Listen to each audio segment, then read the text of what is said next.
ایک جسم ہے اور ایک روح ہے۔ جسم کا ہم کتنا خیال رکھتے ہیں، پیدائش سے لے کر اپنی موت تک ہمارا سارا فوکس کس پہ ہوتا ہے؟ جسم پہ۔ ہر مہینے ہم ٹرمنگ بھی کرواتے ہیں، تراش خراش بھی کرتے ہیں، روزانہ شاور بھی لیتے ہیں۔ یہ سب کس کے لیے ہے؟ جسم کے لیے۔ ضرورت سے زیادہ خیال رکھا جاتا ہے باڈی کا۔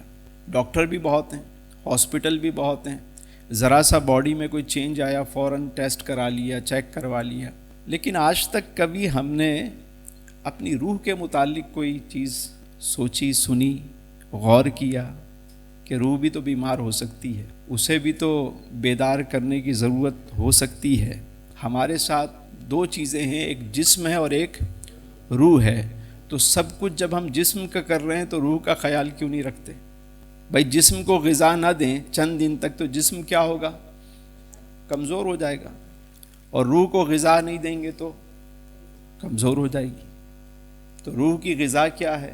کبھی ہم سوچتے ہیں، کبھی اچانک اندر ہی اندر عجیب سی مایوسی چل رہی ہوتی ہے، ہم سب کچھ کرا چکے ہوتے ہیں۔ کسی کو وہ کہتا ہے روحانی بیماری ہے، کوئی دم درود کرا لیں، لیکن نہیں، کبھی کبھی ہماری روح بیمار ہوتی ہے، کبھی روح بے چین ہوتی ہے، اس کو خوراک نہیں مل رہی ہوتی۔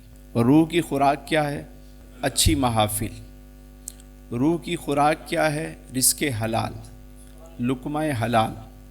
روح کی خوراک کیا ہے؟ سچ بولنا۔ روح ذکر کو سننا چاہتی ہے۔ ذکر آپ کرتے چلے جائیں، اپنی نگاہ کو پاک کریں، آپ باوضو رہیں، آپ کی زبان سے فضول باتیں نہ نکلے، آپ کی روح مضبوط ہونا شروع ہو جائے گی۔ وہاں سے جب وہ آئی ہے سفر کر کے، تو وہ فرشتوں کی تسبیح سننا، ذکر و اذکار، روح کو وہ غذا چاہیے ہوتی ہے، اور جو لوگ اسے وہ غذا دیتے ہیں تو روح لطیف ہوتی جاتی ہے، پھر وہ اسے قوت پرواز ملتی ہے۔ ہتھ کارول تے دل یارول۔ کیسے ہوتا تھا وہ؟ امام بیٹھے بیٹھے اچانک کیوں کہہ رہے ہیں کہ ارے اے خدا کے بندو کوئی میرے دل کو ڈھونڈو، کیونکہ دل پہ تو اب روح کی حکومت ہے، اب تو عشق و مستی ہے، جذب و کیف ہے۔ بیٹھے ہوئے لکھ رہے ہیں، کام کر رہے ہیں، اب لکھتے لکھتے فرماتے ہیں ارے اے خدا کے بندو کوئی میرے دل کو ڈھونڈو، میرے پاس تھا ابھی تو ابھی کیا ہوا خدایا، نہ کوئی گیا نہ آیا۔ کس سے فرما رہے ہیں؟ خدا کے بندوں سے، جو رجال الغیب کائنات میں۔ جاؤ ڈھونڈو۔ اب وہ گئے شرق میں، غرب میں، ہر جگہ ڈھونڈ رہے ہیں، کہیں نہیں مل رہے۔ آپس میں مشورہ کیا کہ بندہ کون ہے، چیک کرو، نمازی ہے، گھر پہ نہ ملے تو کہاں ملے گا؟ اور کوئی اور شوق رکھتا ہے اور گھر پہ نہ ہو تو کہاں ہوگا؟ وہیں ملے گا۔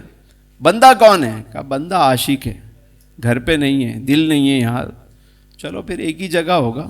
گئے، واپس آئے، آ کے بتایا ہمیں اے رضا تیرے دل کا پتہ چلا بمشکل، در روضہ کے مقابل وہ ہمیں نظر تو آیا، یہ نہ پوچھ کیسا پایا۔